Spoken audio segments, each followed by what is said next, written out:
संध्या एक private school में teacher थी। कुछ दिन पहले ही उसने ये स्कूल ज्वाइन किया था। आज सुबह से उसे थोड़ी सुस्ती सी लग रही थी, इसलिए उसे जागने में भी देर हो गई थी और जब उसकी नींद खुली तो 8:30 बज चुके थे। ओह, आज तो 8:30 बज गए। 9 बजे तक बस स्टैंड पहुंचना होगा, नहीं तो बस छूट जाएगी और स्कूल जाने में बहुत देर हो जाएगी। संध्या जल्दी जल्दी तैयार होने लगी। एक बार तो उसका मन किया कि वो आज की छुट्टी ले ले, लेकिन स्कूल में एनुअल फंक्शन की तैयारी भी चल रही थी, इसलिए वो चाहकर भी छुट्टी नहीं ले सकती थी। भागती भागती वो बस स्टैंड पहुंची। थैंक गॉड मैं बस स्टैंड पहुंच गई, नहीं तो भारी मुसीबत हो जाती। अपने राइट टाइम पर बस आई। संध्या भागकर बस में चढ़ गई। 15 मिनट बाद वो अपने स्कूल पहुंच गई, लेकिन जैसे ही वो स्कूल के गेट पर पहुंची तो उसने महसूस किया कि सारे स्टूडेंट उसे घूर घूर कर देख रहे हैं और मन मन मुस्कुरा भी रहे हैं। क्या बात है, सब मुझे ऐसे क्यों घूर रहे हैं? संध्या स्टाफ रूम की ओर बढ़ी जा रही थी, लेकिन जैसे जैसे वो आगे बढ़ते जा रही थी सारे स्टूडेंट उसे उसकी ओर देखकर मुस्कुराते हुए मिलते। एक समय तो उसे बहुत गुस्सा भी आ गया और उसने एक स्टूडेंट को डांटते हुए कहा, जब देखो खीखी करते रहते हो, क्या बात है, क्यों कर रहे हो खीखी? संध्या मैम की डांट को सुनकर उस स्टूडेंट जिसका नाम विवेक था उसने कहा कि मैम वो आपके कपड़े में कुछ लगा है। कुछ लगा है? क्या लगा है? मैम पता नहीं, कुछ लाल रंग का है। विवेक की बातों को सुनकर संध्या का माथा ठनक गया। उसे समझ आ गया था कि उसे पीरियड हो गया है। उफ, मुझे पीरियड हो गया है, लेकिन मुझे पता क्यों नहीं लगा। संध्या तुरंत भागी भागी स्कूल के वॉशरूम में गई। उसने जैसे ही शीशे में देखा कि उसके कपड़ों में दाग लगा है, उफ, दाग तो काफी ज्यादा लग गया है। कोई नहीं, मैं इसे बाद में साफ कर लूंगी, लेकिन पहले मुझे पैड तो लगाना होगा। उसके बाद संध्या ने अपने पर्स को खोला, लेकिन पर्स को खोलते ही उसका दिमाग चकरा गया। ओह, इसमें तो पैड है ही नहीं। मैं तो हमेशा एक्स्ट्रा पैड रखती हूँ। क्या करूँ? पैड तो लगाना ही होगा ना।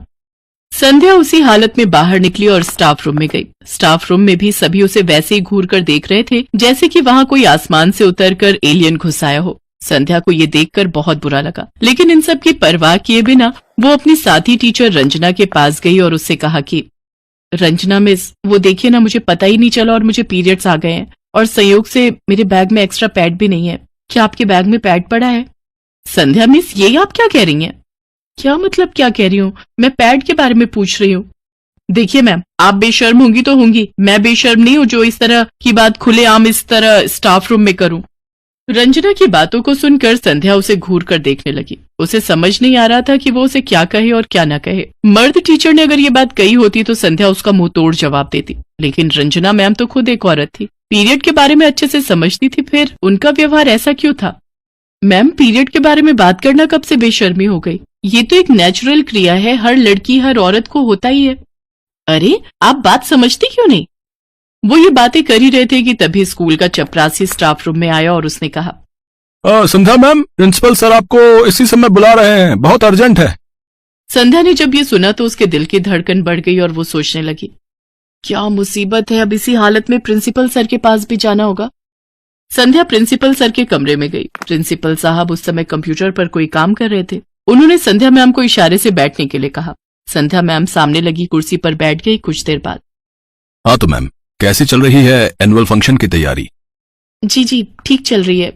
देखिए मैम, इस बार चीफ गेस्ट के रूप में हमारे एरिया की एमएलए आ रही हैं। हमारे प्रोग्राम में कोई गड़बड़ी नहीं होनी चाहिए। स्कूल और मेरी इज्जत दोनों का सवाल है।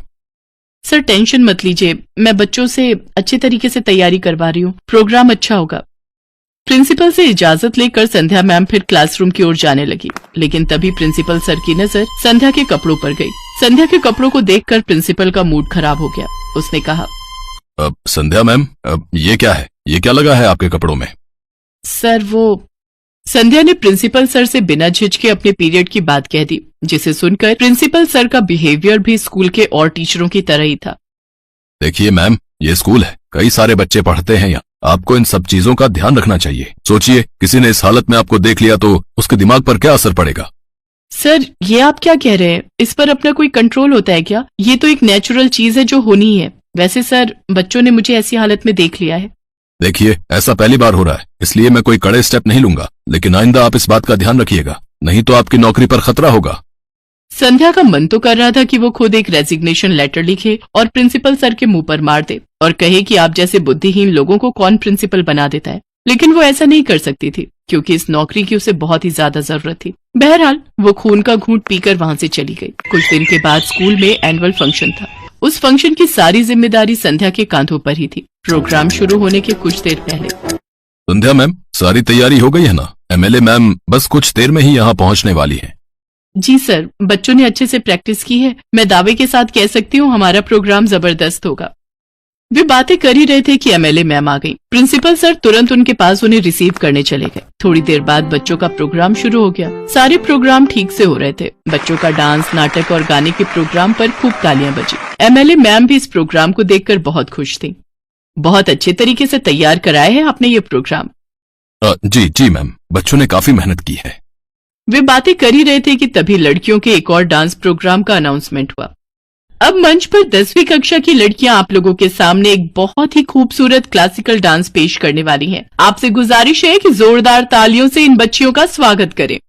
संध्या मैम के ऐसा कहते ही सभी ने जोरदार ताली बजाई। कुछ देर बाद 10वीं कक्षा की बच्चियां मंच पर आ गईं और डांस परफॉर्म करने लगी। लेकिन ये क्या, डांस करते ही 2 बच्चियों के कपड़ों पर लाल रंग का निशान दिखा। प्रिंसिपल सर ने ये देखा तो अपना माथा पकड़ लिया। उफ, ये क्या हो गया? सारा प्रोग्राम ठीक चल रहा था कि बीच में ये? असल में उन बच्चियों को डांस करते समय पीरियड हो गया था। प्रिंसिपल सर ने ये देखा तो वो प्रोग्राम से उठकर बाहर आ गए और संध्या मैम को भी इशारे से बाहर बुलाया। संध्या जैसे ही वहाँ पहुंची, प्रिंसिपल उस पर बरस पड़ा। अरे, किस जन्म का बदला निकाल रही हैं आप मुझसे? आपको बोला था ना कि प्रोग्राम में कोई गड़बड़ी नहीं होनी चाहिए। क्या हुआ सर? सब ठीक से ही तो हो रहा है। क्या हक ठीक हो रहा है? आपने देखा जो बच्चियां परफॉर्म कर रही हैं, उनके कपड़ों में लाल निशान लगे हैं। अरे, क्या जरूरत थी उन बच्चियों को प्रोग्राम में लेने की जिन्हें पीरियड हो रहे थे? आपने सब बर्बाद कर दिया। पता नहीं एमएलए मैम क्या सोच रही होंगी। अब यहाँ खड़ी खड़ी मेरा मुंह क्या देख रही हैं? जल्दी जाइए और उन बच्चियों का प्रोग्राम खत्म करवाइए। प्रिंसिपल सर ये बोल ही रहे थे कि तभी ताली की आवाज उनके कानों में आई। उन्होंने पीछे मुड़कर देखा तो ताली बजाने वाला और कोई नहीं, खुद एमएलए मैम थी। मैम वो इसमें मेरी कोई गलती नहीं है। ये सारा किया धरा संध्या टीचर का है। चुप रहिए, बिल्कुल चुप रहिए। मुझे शर्म आ रही है आपकी सोच पर। अरे, आपको किसने प्रिंसिपल बना दिया? आपकी हरकत देखकर तो लगता है कि आप गंवार हैं, पूरे गंवार। मैम मैंने कहा ना कि मेरी कोई गलती नहीं है। मुझे क्या पता उन लड़कियों को पीरियड होने वाला है और उनके चलते पूरा प्रोग्राम खराब हो जाएगा। प्रिंसिपल की इस बात को सुनकर एमएलए मैम की आंखें गुस्से से लाल हो गईं। अरे, उन बच्चियों को पीरियड हुआ है, पीरियड। उन्होंने कोई पाप नहीं किया है। ये तो प्रकृति का वरदान है। बिना उसके क्या ये सृष्टि संभव है? अरे, आपने तो ईश्वर और प्रकृति के बनाए इस वरदान को घिनौना बना दिया। मैं अभी के अभी आपको सस्पेंड करती हूँ। आप प्रिंसिपल के लायक नहीं है, बिल्कुल नहीं है। उन प्यारी बच्चियों ने अपना परफॉर्मेंस जारी रखा। एमएलए मैम ने न सिर्फ उनकी तारीफ की बल्कि संध्या मैम को भी उनकी कोशिशों के लिए सम्मानित किया गया। दोस्तों, औरतों का पीरियड होना किसी अशुभता की निशानी नहीं है। ये एक नेचुरल प्रक्रिया है जो सृष्टि के संचालन के लिए बहुत ही जरूरी है।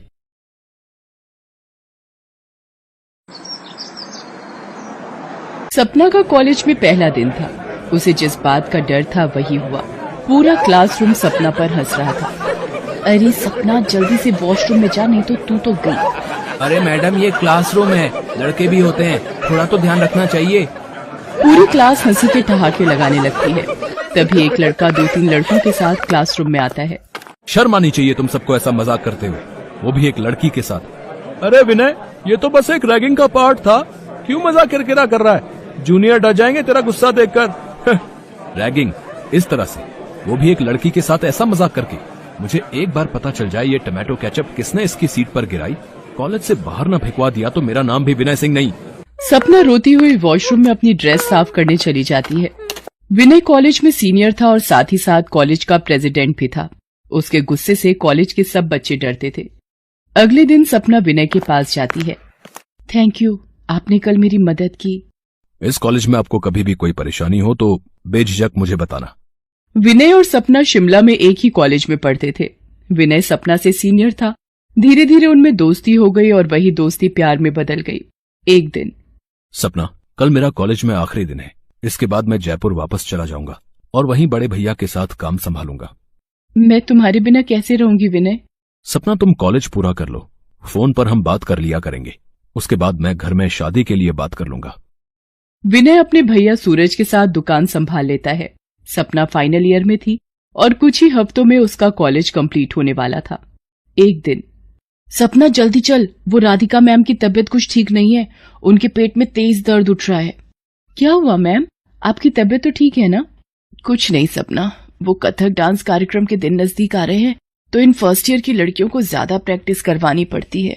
वो आज मेरा पीरियड का सेकेंड डे है, इसलिए ज्यादा डांस करने में पेट में दर्द उठ गया। मैम, आप आज छुट्टी लेकर घर पर आराम कर लेते। नहीं सपना, ये इनका कॉलेज का पहला प्रोग्राम है, इसलिए प्रिंसिपल मैम ने छुट्टी लेने से साफ मना कर दिया। कोई बात नहीं मैम, मैं इन्हें आपकी जगह 2-3 दिन प्रैक्टिस करवा दूंगी। आप बस आराम से यहाँ बैठकर बताते रहना। थैंक यू सपना, तुम बहुत अच्छी लड़की हो। सपना दिल की बहुत अच्छी थी। दूसरों की परेशानी को समझना और उनकी सहायता करना उसे अच्छा लगता था। कुछ दिनों बाद सपना का कॉलेज खत्म हो जाता है। वो अपने घर आ जाती है। लक्ष्मी, मैं सोच रहा हूँ कि सपना की पढ़ाई भी पूरी हो गई है, अब एक अच्छा सा लड़का देखकर इसकी शादी कर देते हैं। कह तो तुम ठीक रहे हो, कोई अच्छा लड़का देखना शुरू करो फिर। सपना अपने माता पिता की बातें सुन लेती है। वो विनय को फोन पर सारी बात बताती है। विनय अपने माता पिता और भैया भाभी से इस बारे में बात करता है। सबकी रजामंदी से विनय और सपना की शादी हो जाती है। शादी के 2-3 दिन बाद, अरे विनय तो दुकान चले गए, अब किसको बोलूं? मेरे तो पीरियड आ गए, मेरे पास तो सैनिटरी पैड भी नहीं रखे, किससे पूछूं? सुमन भाभी से पूछती हूँ। सुमन भाभी, मेरे ना पीरियड आ गए हैं और मेरे पास सैनिटरी पैड नहीं है, आपके पास है क्या? नहीं सपना, शादी से पहले तो मेरी मम्मी ला देती थी तो मैं वही लगाती थी, पर यहाँ तो थोड़ी शर्म के कारण कपड़े का इस्तेमाल ही कर लेती हूँ। हमेशा पैड लाने के लिए बाजार भी तो नहीं जा सकती। पर भाभी, सैनिटरी पैड तो हमारी जरूरतों का हिस्सा है। तुम धीरे धीरे इस घर में रहोगी तो तुम्हें सब समझ आ जाएगा। कोई नहीं, मैं देखती हूँ भाभी। मैं एक काम करती हूँ, यहीं पास में किसी केमिस्ट शॉप से खरीद कर ले आती हूँ। सपना अपनी सास सुशीला के पास जाती है। माँ जी, यहाँ पास में कोई मेडिकल शॉप है क्या? मुझे अपने लिए सैनिटरी पैड खरीदने हैं। वो क्या होता है, कोई जरूरी चीज है तो मैं विनय के बापू को बोल देती हूँ, वो ले आएंगे। तुम क्यों जाओगी? नई बहू हो, लोग क्या कहेंगे? डोली आई नहीं कि बहू को अकेले बाजार भेज दिया। माँ जी, मेरे पीरियड आ गए और मुझे पैड की जरूरत है। क्या माहवारी शुरू हो गई है? पहले बताना था ना। अब इसके नियम कायदे भी हमारे घर के तुम्हें सीखने होंगे। और ये पैड वगैरह अंग्रेजी चोचले हैं। हमने तो अपनी पूरी उम्र उन दिनों में कपड़ा लगाकर ही गुजार दी। मैं पुरानी चादर देती हूँ, उसमें से टुकड़ा फाड़ लेना। सपना कमरे में आकर विनय को फोन करती है। विनय, मेरी पीरियड्स की डेट आ गई है, मेरे पास पैड नहीं है। आप शाम को किसी मेडिकल शॉप से 2 पैकेट लेते आना प्लीज। ठीक है सपना, मैं लेता आऊंगा। पेट में दर्द है, मजबूरी में तब तक कपड़ा ही लगा लेती हूँ। एक कप चाय बना लूं?